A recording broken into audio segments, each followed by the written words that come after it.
Bien, buenas tardes. Vamos a comenzar con lo que nos trae por acá, que sería el tema de la música indígena en el Uruguay. Quisiera aclarar antes de comenzar esta ponencia que más que nada lo que vamos a hacer es comentar los materiales que existen sobre la música, bibliográficos y referencias que hay sobre la música indígena en el Uruguay. En un principio estaba pensado un poco el conducirnos por el lado de la actividad práctica para la escuela, pero debido a lo que es el contenido que vamos a abordar y considerando que el maestro después quizás esté más capacitado que uno para aterrizarlo a la escuela, ¿verdad? Ya que tiene la formación para trabajar con los niños y planificar para ellos.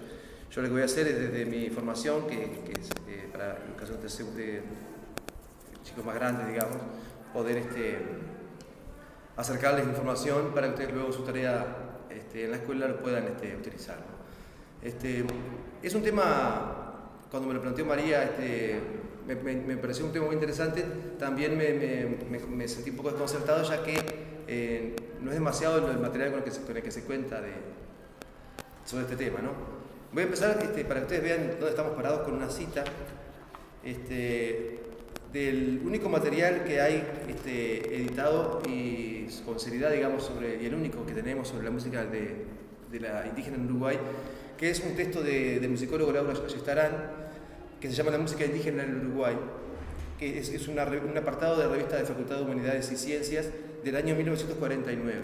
Está editado así como parte de la revista, digamos, y también lo pueden encontrar, que es el único material, ya les digo, que tenemos sobre música indígena en Uruguay, editado y trabajado con seriedad en estos libros, que son dos tomos, dos volúmenes.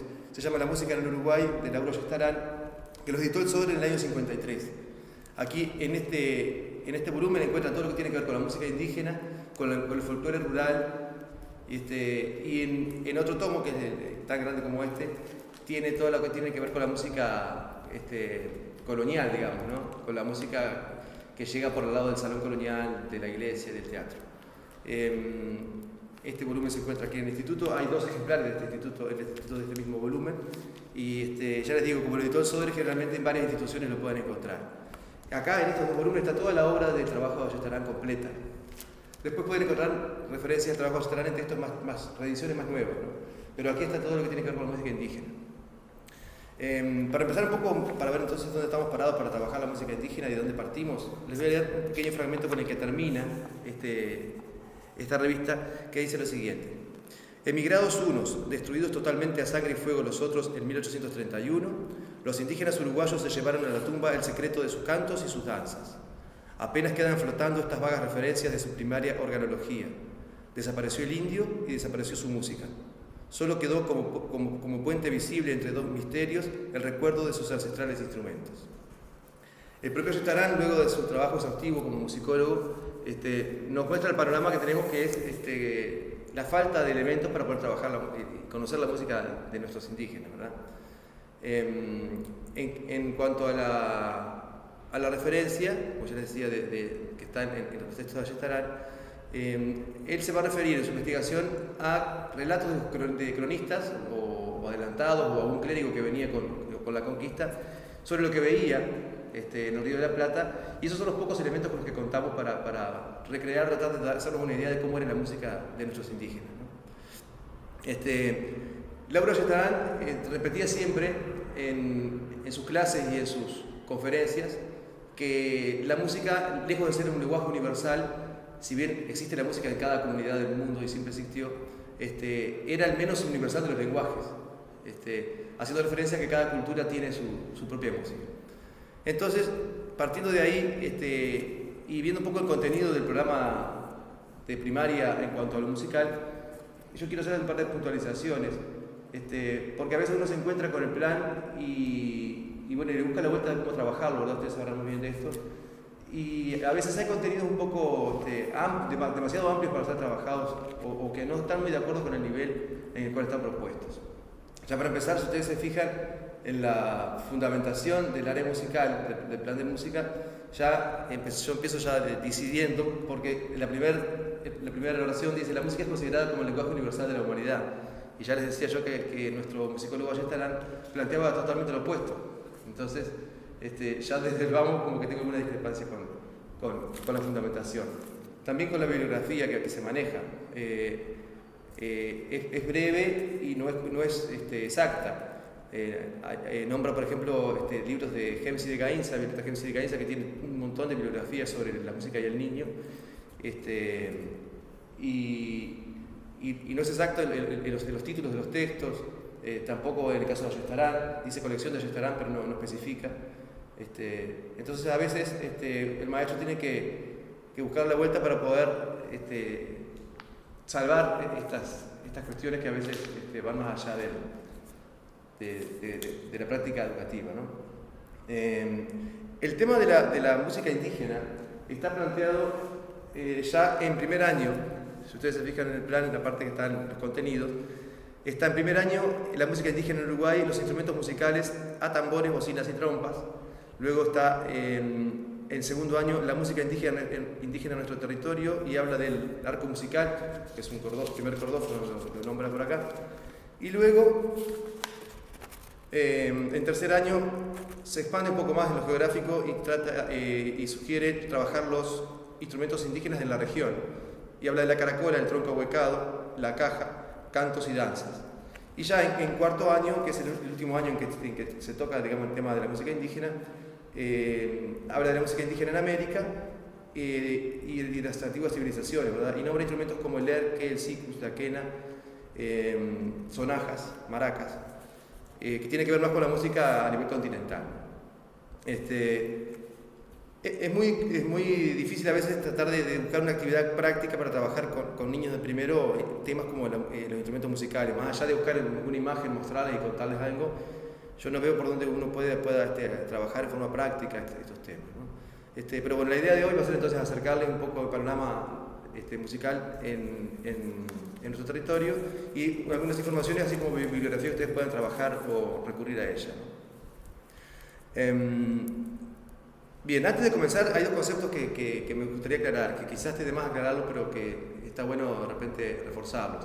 Por ejemplo, el concepto de musicología. Musicología es la disciplina científica que se encarga del estudio de la historia y la teoría de la música. Lauro Ayestarán fue nuestro primer musicólogo y el que sentó las bases de la musicología nacional. Después siguió su trabajo un musicólogo y compositor reconocido a nivel mundial, que vamos a citarlo hoy también, que tuve la suerte de tenerlo como docente en el IPA, que fue Coriún Aronian, que murió hace muy poco tiempo, que continuó un poco con el trabajo de Ayestarán. No en el área indígena, porque el área indígena ya lo agotó. Ayestarán ya buscó todo lo que eran documentos de diferentes lugares que hacían referencia a la música, y como que no hay mucho más que encontrar. Otro concepto, también la musicología se encuentra con el tema indígena con un problema. Los indígenas no hay nada pautado, o sea, no hay una partitura de la música indígena, porque simplemente los indígenas no manejaban los códigos occidentales, o sea, no escribían sus canciones en partituras, tenían sistemas musicales diferentes, con otros modos musicales. Algunas culturas, la mayoría de la cultura de América, trabajaban con una escala de 5 sonidos, la escala pentatónica, y no usaban la escala de 12 sonidos que se usa en Occidente, que usamos todavía hoy, ¿no?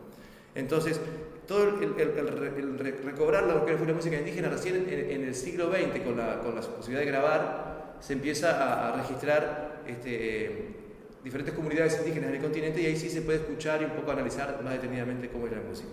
Entonces la musicología se enfrentó a este problema, ¿verdad? Que de repente no pasaba en Europa, porque ya había un sistema de escritura musical con códigos que estaban conocidos, ¿verdad? Por otro lado, el otro término que es importante de repente aclararlo es el término de organología, que por ahí en la cita que yo recién leía de Ayestarán lo nombra.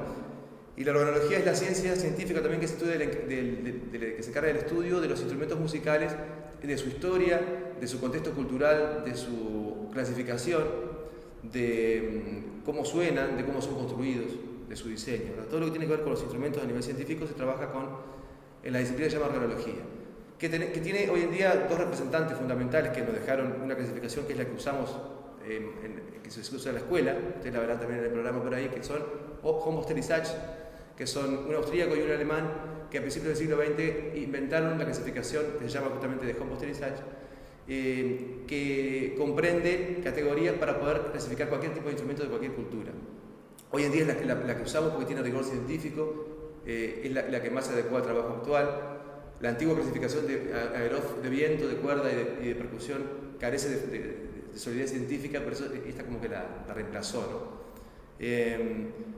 Entonces, también el tema de la organología es importante tenerlo claro porque lo que vamos a trabajar básicamente son instrumentos, que es lo que pide un poco el plan y lo que más información de repente tenemos.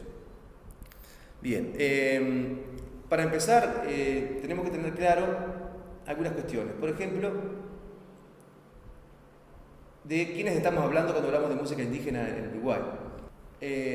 Podemos hablar de que entre la conquista y principios del siglo XIX se desplazaron por la zona de nuestro territorio, digamos, dos grandes grupos étnicos. Por un lado los que llamó Chaná Charrúa y por otro lado el grupo de los Tupí Guaraní.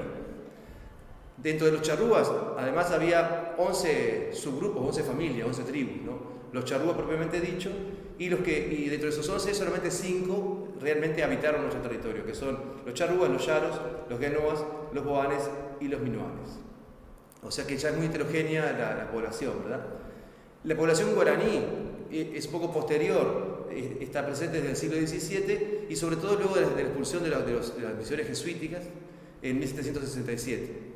Y este grupo tiene especial interés porque es a estos indígenas ya misioneros, digamos, a los que se refieren muchos textos históricos con los indios músicos de nuestra zona.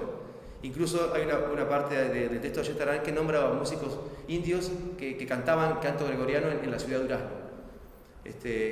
Esa referencia justamente tiene que ver con indios de guaraníes que ya estaban, digamos, en misiones, en las misiones, ¿no? O sea que estos son los sitios músicos de los que se habla generalmente en la historia de la música uruguaya cuando hablamos de indios músicos, son los indios que convivían y que estaban ya integrados a las misiones.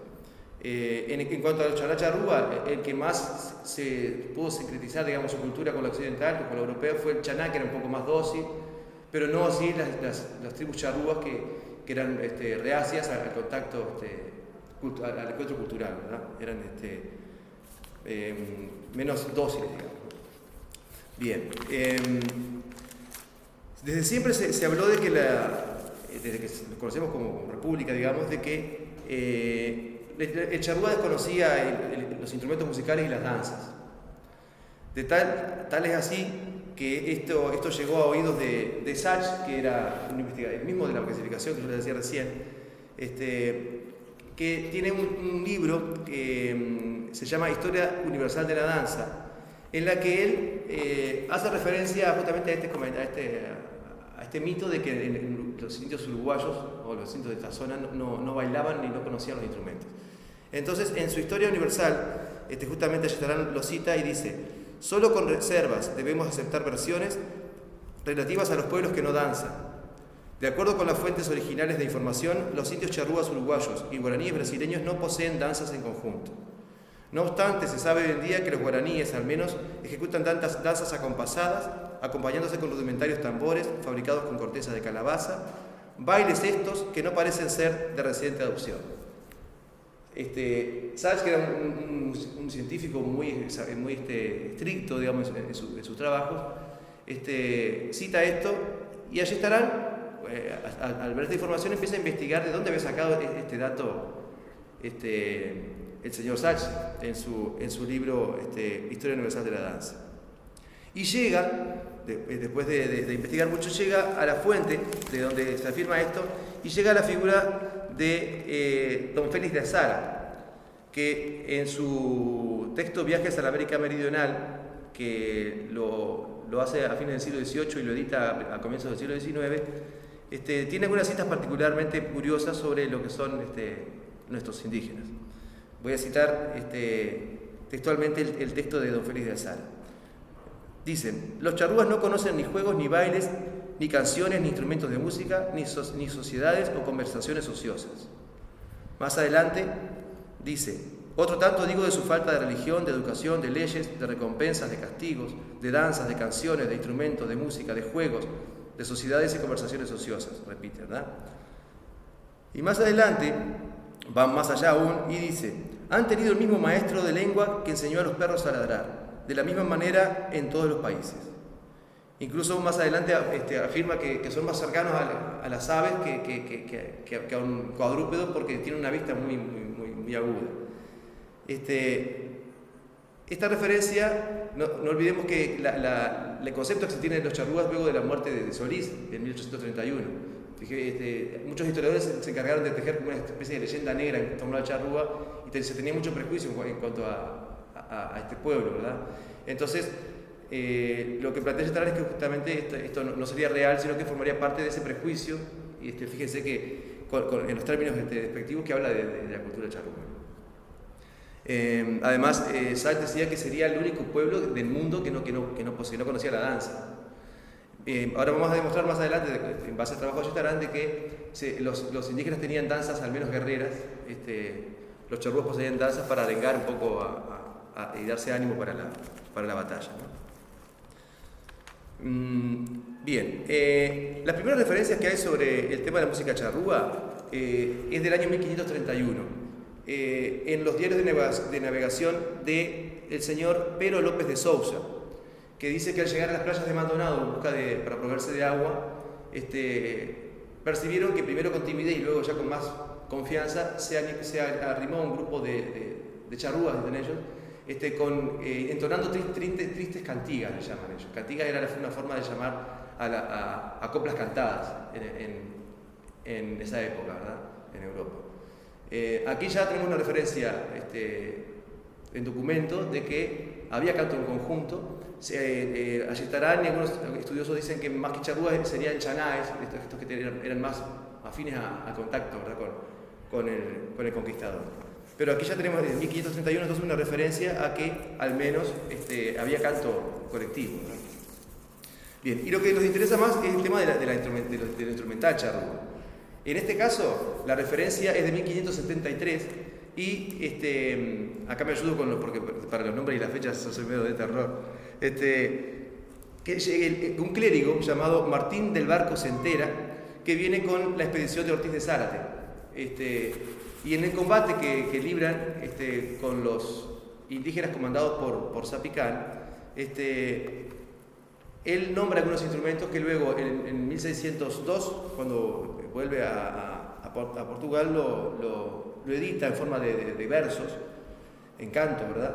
Y les leo textual lo que está en el canto 11 del libro Argentina y Conquista del Río de la Plata, del señor entonces Martín del Barco Centeno, que era un clérigo, reitero, que venía con Ortiz de Zárate. Dice: el zapicano ejército venía con trompas y bocinas resonando, al sol la polvareda oscurecía, la tierra del tropel está temblando. Acá está nombrando trompas y bocinas, que ahora vamos a ver un poco de qué se podía tratar. Y más adelante, en el canto número 14, dice, en una parte: 12 caballos solo se ensillaron, el capitán con 11 compañeros, que muchas de las sillas se mojaron, salieron huyente y 2 arcabuceros. Los bárbaros a vista se llegaron, con orden y aparato de guerrero, con trompas y bocinas y atambores, hundiendo todo el campo y alrededores. Acá agrega trompas y bocinas y atambores, que era una forma de llamar los tambores. Ahora, esta es la única referencia que nosotros tenemos del instrumental indígena. No quedaron vestigios, digamos, antropológicos, ¿no? Entonces, también acá se nos generan muchas dudas, ¿no? Aronian, cuando se refiere a este tema, plantea muchas interrogantes. Por ejemplo, ¿cómo eran las trompas y las bocinas que se dice, verdad? ¿Eran caracolas, por ejemplo, marinas? ¿O eran trompas traverseras o traversas como de otras tribus? ¿O bocinas de calabaza, podrían ser también? ¿O bocinas de bambú? También pregunta si pueden ser cañas de bambú terminadas en un pabellón de rabo de tatú. O si eran guimbardas de otras culturas indígenas. O grandes flautas rectas. O grandes flautas dobles. ¿Y los tambores de qué serían? ¿De tronco? ¿O con una membrana? Y si fueran de membrana, ¿de qué tipo de animal sería de qué origen sería la membrana, ¿no? Sujeta como al instrumento, ¿no? Y el arco de Tacuabé que tocaba en el cautiverio en París, ¿estaría emparentado con el arco que hay en el Chaco, por ejemplo? Entonces, hay muchas interrogantes, es solamente el nombre frío del instrumento. Yo les voy a mostrar aquí algunos ejemplos de posibles pudieran ser del tipo de bocinas, por ejemplo, y estos instrumentos que no. En cuanto a bocinas, aquí tienen una imagen de trompas, perdón, de tres tipos. Puede ser la de caracola, una hecha de caña y con un pabellón, digamos, para que sonara más, y otra que, acá por lo que muestra la imagen, es de guampa, digamos, ¿no? En este caso, más adelante veremos que en estos relatos no podía ser de guampa porque no hay animales autóctonos, digamos, que tuvieran guampas grandes como para poder hacer un instrumento. Sí aparecieron las bocinas de guampa ya con la introducción de la ganadería, ¿verdad? Pero no en esta cita puntualmente, o sea que podrían ser o de caracolas o de cañas, es la conclusión que podemos sacar, ¿verdad? Eso es en cuanto a las bocinas.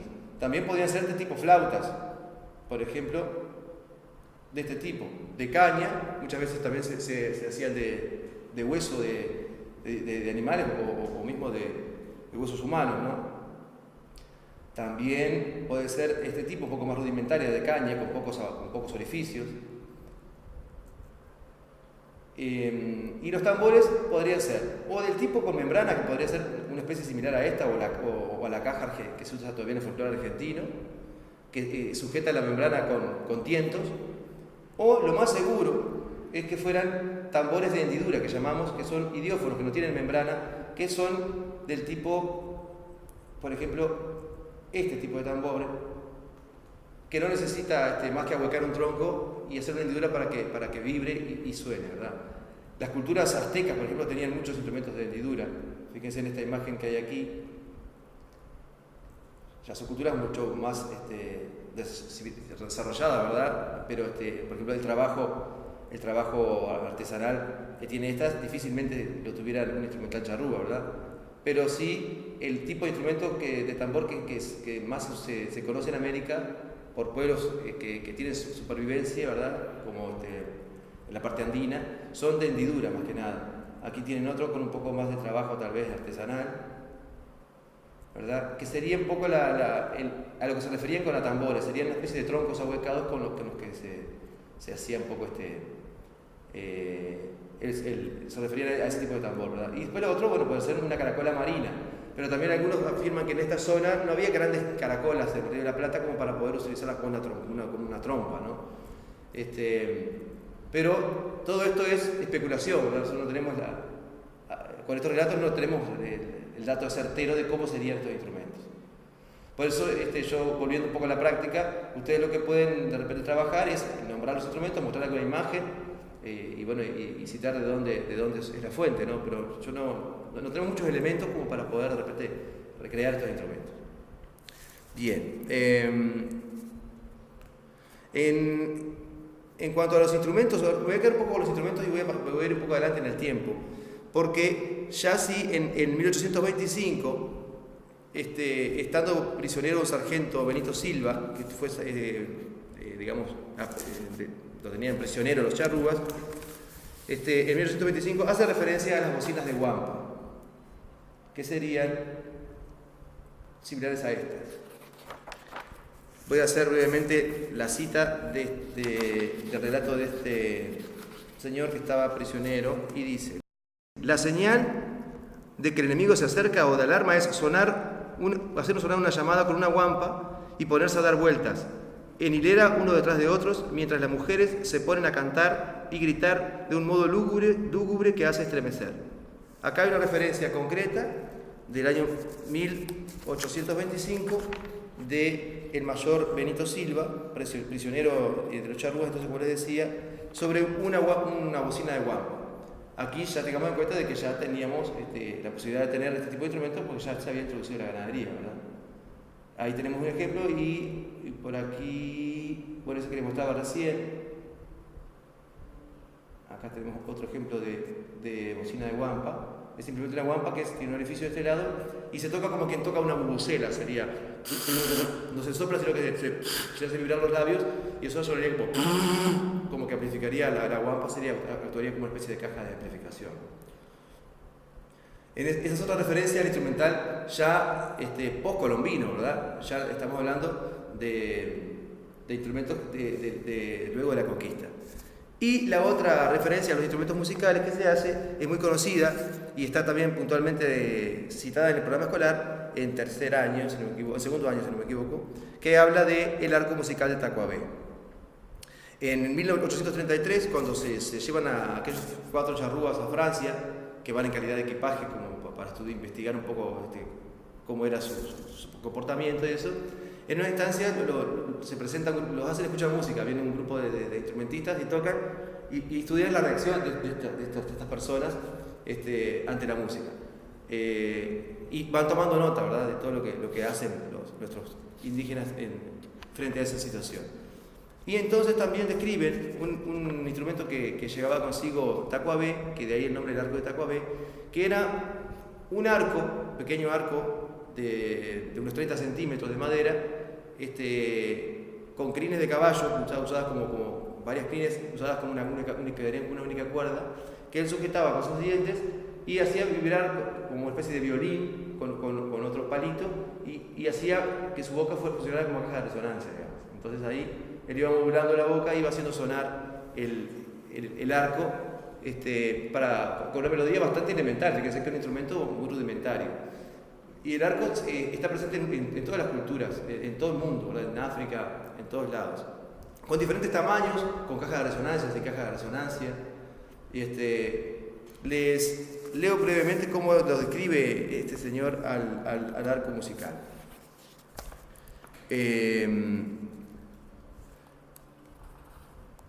Es del Journal de la Sociedad de Paleontología de París, que habla sobre los 4 charrúas.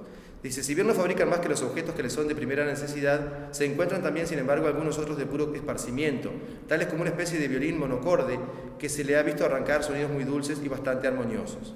Escogen una pequeña rama de un árbol bastante recta, luego de haberle quitado la corteza, hacen cerca de uno de sus extremos una pequeña hendidura circular, a 10 pulgadas o un pie de distancia hacen otra semejante y cortan la varita 5 pulgadas más abajo de la segunda hendidura.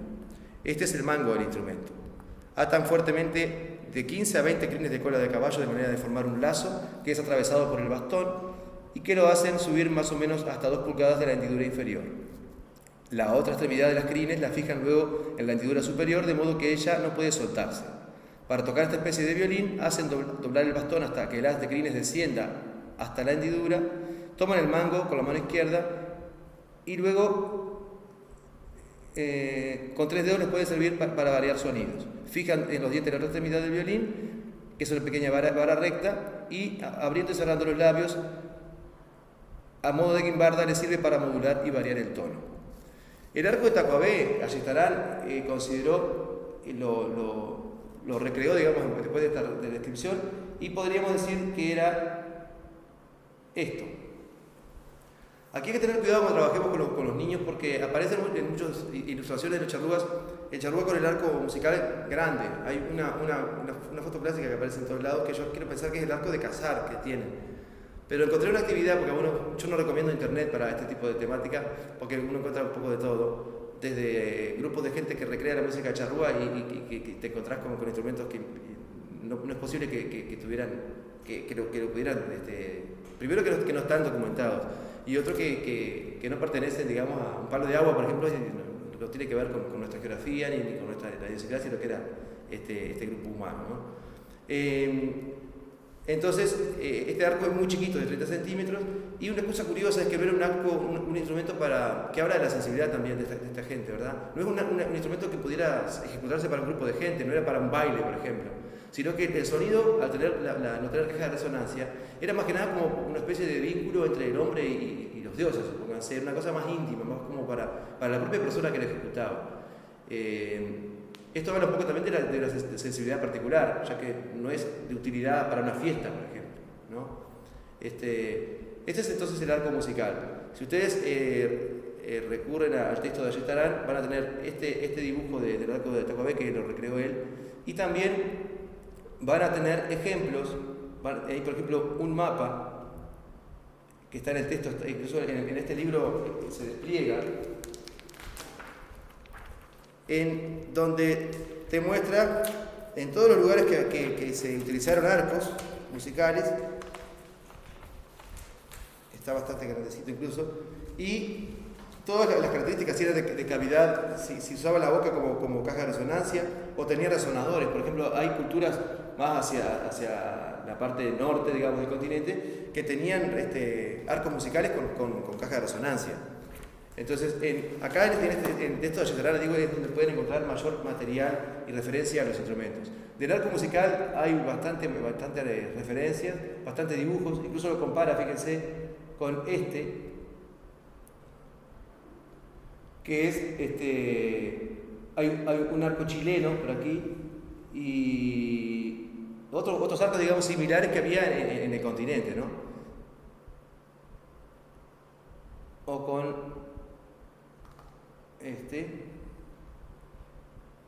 que es guaraní, ¿verdad? Que es un arco ya que tenía este sistema para tensar las cuerdas, ya era más elaborado, digamos, ¿no? Acá el tacabé simplemente era tensado, no tenía una especie de clavijero, digamos, para estirar la cuerda. En este caso, en este caso sí, que era de los guaraní del Paraguay. Y tenemos, de repente sí, una referencia mucho más cercana por lo que es la cercanía geográfica que tenemos con ellos, lo que es el berimbau brasileño, que es ese instrumento que se usa en la capoeira, que es una danza, es una danza como un combate. El berimbau sí tiene, por aquí, sí tiene caja de resonancia. Es un arco musical, también de una sola cuerda, pero que se golpea en vez de frotarse, y tiene como caja de resonancia una calabaza, sería este caso, que además se golpea y tiene también una canastita con la que se va acompañando rítmicamente. El arco del tacuabé no poseía esa caja de resonancia, sino que era solamente el arco, y la caja de resonancia, como les decía, era la propia boca del ejecutante. Esto en cuanto al instrumental. Hablamos entonces de tambores, de bocinas, de algunas flautas de caña y del arco musical de tacuabé, que son las únicas diferencias instrumentales que tenemos de los indígenas nuestros, digamos. Después sí, ya con el pasar del tiempo, hay una actividad musical muy intensa con lo que son las misiones, ¿verdad? Los indios misioneros. Acá también Ayestarán hace referencia en varias oportunidades, y por ejemplo, documentado está, por ejemplo, que en algunos casos se llegaron a cantar motetes. Motetes es una forma de canto polifónico muy rebuscada, con muchas voces. Motetes con texto en guaraní, por ejemplo. O llegaron a presentarse óperas, con instrumentos y con cantos. Todo esto en el marco de las misiones, ¿no? También hubieron misas cantadas. Ustedes saben que antiguamente la misa no era hablada, sino que el canto gregoriano era todo lo que es la misa se hacía cantando. Entonces eso es lo que llamamos canto gregoriano. Y ya en los charrúas y un grupo de charrúas y chanaes, me imagino que serían más bien chanaes por lo que nombra Ayestarán, en 1624 hay referencia a una misa cantada. Y también, que acá me detengo especialmente porque tiene que ver con nosotros, el canto gregoriano en Durazno, que se documenta en el año 1824, que también les voy a citar acá brevemente esto, que dice: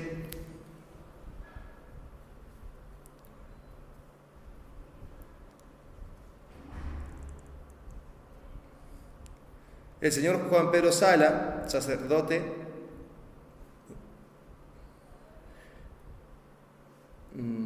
se fue a pasar una temporada al campo, a distancia de 40 leguas de aquella ciudad, cerca de un pequeño pueblo de indios llamado Durazno, invitados por ellos, digamos, por los indios, y estoy salteándome por eso lo leo así, a cantar en una misa sobre un muerto, una persona que había muerto allí en esa comunidad, y dice que después de una parte, con libro en mano, se cantó el oficio de difuntos con mucha pausa y apropiado tono. Se cantó después la misa, y los mismos indios, en uno de sus libros corales dejados por los padres jesuitas, acompañaron al sacerdote con el canto gregoriano, muy bien entonado, como si estuviera todavía bajo el régimen de aquellos buenos directores de la compañía, que los habían instruido. O sea, fueron instruidos en el canto de la iglesia, digamos, en un momento, y luego continuaron con esa actividad de cantar en los oficios litúrgicos de las iglesias coloniales. Esto puntualmente se da en el pueblo de Durazno en el año 1824, según lo nombra Ayestarán. Bien, esto en cuanto a la música en nuestro territorio. Brevemente me voy a referir a 2 o 3 instrumentos que también aparecen ahí en el plan de la escuela, que tienen que ver con la música andina, o sea, que son los que más conocemos nosotros por vía del folclore argentino o porque llegan, siempre alguno que viaja por ahí norte argentino o a Chile o a Perú trae consigo un instrumento de esto como recuerdo, y estaba hablando del sikus, la quena y la nata o tarca. La presencia de estos indios son digamos, precolombinos y estaban presentes en lo que es la cultura inca. Los incas tenían como dos ritmos principales. Uno era el yarabí, que era un canto triste, y después tenían lo que llamaban el huayno, que era un canto más festivo, ¿no? Entonces, del huayno es de donde deriva lo que nosotros a veces bailamos con los gurises más chiquitos de la escuela, que es el carnavalito. El huayno es entonces un ritmo inca, una forma de música inca que deriva, y después con la llegada de la conquista le agregan el charango, que es muy común en este tipo de música, y quedan sobreviven estos instrumentos aerófonos, que serían este instrumento que se le llama sikus, también se le llama zampoña, y que está presente en muchas culturas del mundo. También se llama flauta de pan, en Europa también existe, que es un aerófono de filo, que era utilizado también, entonces yo les decía, por las comunidades andinas, y que aún hoy, al haber supervivencia indígena, al haber fuente indígena viviente en esa zona, se sigue usando y se integró el folclore de esa zona, ¿verdad? En este caso del sikus siempre está hecho de caña, hay de diferentes tamaños para diferentes escalas musicales, y ya les digo, entonces es precolombino y se sigue usando hasta hoy en día.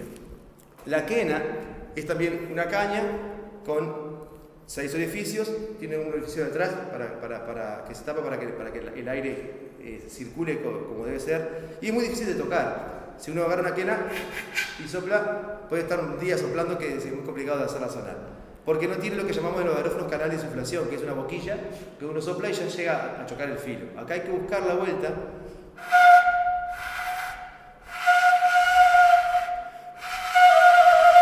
para que el propio labio ejecutante haga chocar un filo de aire, un chorrito de aire muy fino contra el filo, y ahí se pueda hacer que vibre el aire, ¿verdad? La quena está también presente en el folclore argentino, y también vendría del Imperio Incaico. Y el otro instrumento también que se utilizaba en esa zona, y que también hoy en día aparece a veces en algunos conjuntos que recrean el folclore y toman elementos indígenas, es la antara, que es en este caso tallada en madera, que funciona similar a la quena, ¿verdad? La antara o tarca lo llaman en muchos lados. En este caso es más sencilla de tocar porque tiene lo que yo les decía, el canal de insuflación, que es una boquilla por la que uno sopla y ya directamente suena. Y después también hay un montón de diferentes especies de sonajas, ¿verdad? En este caso esta sonaja tiene un mango para agarrarla, pero hay sonajas de muchos tipos, de semillas, de pezuñas, la parte andina de pezuñas de repente de llama. También en la zona más para la pampa se usaban pezuñas de ñandú, y de muchas formas, con mango, unas que son como una especie de correa, que se podían poder sujetar a los brazos o a las piernas, y se podían ejecutar bailando, y los diferentes tipos de maracas, que generalmente en esta zona se usaba más cercana al Río de la Plata, se usaba más lo que se llamaba el mate o porongo. Si uno arranca de la planta el mate, ya no necesita llenarla de nada, porque ya tiene la semilla suelta adentro y ya sirve como una maraca.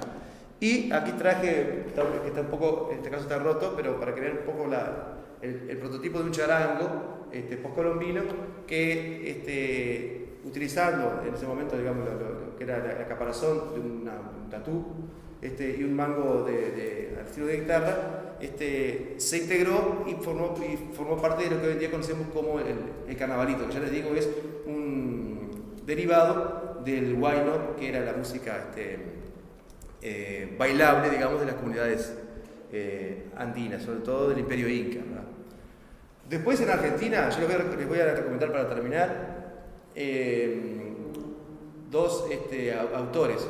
Uno es Carlos Vega, que es un musicólogo muy importante, que tiene muchos libros, que trabajó mucho la parte de música indígena y su herencia en el folclore actual de Argentina. Recuerden que Argentina tiene pueblos originarios organizados y que viven actualmente en su cultura, y es mucho más accesible, digamos, la herencia indígena hacia el folclore actual, a diferencia de nuestra zona. Y la otra es Isabel Aretz, que también fue discípula de Carlos Vega, y también la pueden encontrar en algunos videos de YouTube también, dando conferencias y eso, que también trabajó sobre el tema indígena, más que nada en la Argentina y la zona andina, pero que también, bueno, tiene valor porque en algún momento lo pueden trabajar en la escuela. Bueno, de repente, digamos por aquí, así que sería Carlos Vega y Isabel Aretz, y por supuesto la referencia a nuestros charrúas está únicamente y con rigor científico en la obra del maestro Lauro Ayestarán, que la pueden encontrar, ya digo, en el instituto está este texto, y el apartado sobre música indígena. Tengo idea de haberlo visto en PDF en algún lugar de internet, pero si no, bueno, personalmente yo lo tengo, se puede comunicar con el instituto y lo podemos escanear y se los puedo hacer llegar a quienes quieran desde el instituto de repente. Bueno, muchas gracias.